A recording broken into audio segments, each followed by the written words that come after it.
Hi, welcome to Prabhavi TNPSC. நம்ம இப்போ unit 8 வந்து தமிழ்நாட்டில் அரசியல் வளர்ச்சி அந்த லெசன் பார்த்துக்கிட்டு இருக்கோம். அதில் செகண்ட் பார்ட் பார்ப்போம். பெரியார் பற்றி பார்ப்போம். பெரியார் வந்து என்ன சொல்லியிருப்பார் அப்படின்னா, நீங்கள் ஃபுல்லாகவே ரீட் அவுட் பண்ணிக்கோங்க. நான் இம்பார்ட்டன்ட் பாயிண்ட்ஸை மட்டும் தான் நோட் பண்ணி வச்சுருக்கேன். வட இந்திய ஏகாதிபத்தியத்தை நிறுவ முயற்சி எதை அப்படின்னா, நம்ம ராஜாஜி வந்து 1937 ஆட்சிக்கு வந்திருப்பார், சிஎம் ஆகிருப்பார். அப்போ வந்து இவர் என்ன கொண்டு வருவார், இந்தியை வந்து இந்தியும் கட்டாயம் அப்படிங்கிற மாதிரி கொண்டு வந்திருப்பார். ஸோ இதுக்கு வந்து நிறைய எதிர்ப்பு நடந்திருக்கும். வட இந்திய ஏகாதிபத்தியத்தை நிறுவக்கூடிய முயற்சின்னு சொல்லிட்டு நம்ம பெரியார் சொல்லியிருப்பார். அதாவது இந்த இந்தியை திணிக்கிறது எதுக்கு அப்படின்னு சொல்லியிருப்பாருன்னா, திராவிடர்களை அடிமைப்படுத்தி ஆரியர்களின் மேலாதிக்கத்தை நிறுவுவதற்கான முயற்சி அப்படின்னு சொல்லியிருப்பார்.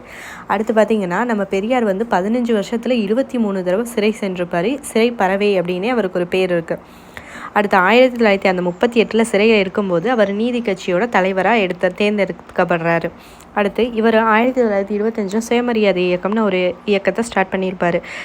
காங்கிரஸ்லேருந்து விலகி அந்த குருகுல பிரச்சனை அதெல்லாம் உங்களுக்கு தெரியும். நான் அடுத்த லெசனில் வர்றப்ப டெப்த்தாக சொல்கிறேன்.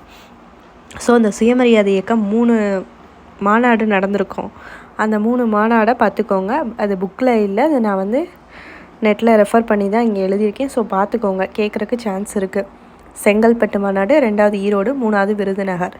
யார் யார் ஹெட்டுன்னு பார்த்துக்கோங்க. சவுந்தரராஜன், ஜெய்கர், அடுத்து சண்முகம். நீதி கட்சி ஏன் வீழ்ச்சி அடையுது அப்படின்னா, 1937 வந்து நீதி கட்சி வீழ்ச்சி அடைஞ்சு காங்கிரஸ் உள்ளே வந்துடுது. அதான் நம்ம ராஜாஜி உள்ளே வந்துடுறாரு சிஎம்மாக. அதாவது ஏன் வீழ்ச்சி அடையுதுன்னா, இந்த சுயமரியாதை இயக்கம் தோன்றிருக்கும் பாருங்கள், இது ஒரு காரணம்னு சொல்லியிருக்காங்க. ஒடுக்கப்பட்ட மக்கள்கிட்ட வந்து வரவேற்பு குறைஞ்சிருச்சு இந்த நீதி கட்சிக்கு.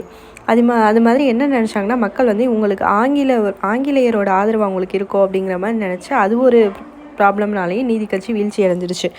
அடுத்து 1944 சேலம் மாநாடு நடந்திருக்கும். அதில் பார்த்திங்கன்னா, நம்ம பெரியார் தான் வந்து நீதி கட்சிங்கிற பேரை வந்து திராவிடர் கழகம்னு மாற்றிருப்பார்.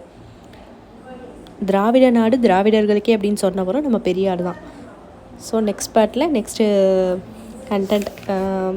கண்டென்ட் வந்து ராஜாஜி பற்றி இருக்கும், காமராஜர், அண்ணா அவங்க எல்லாரையும் பற்றி இருக்கும். நெக்ஸ்ட் வீடியோவில் பார்ப்போம். தேங்க்யூ.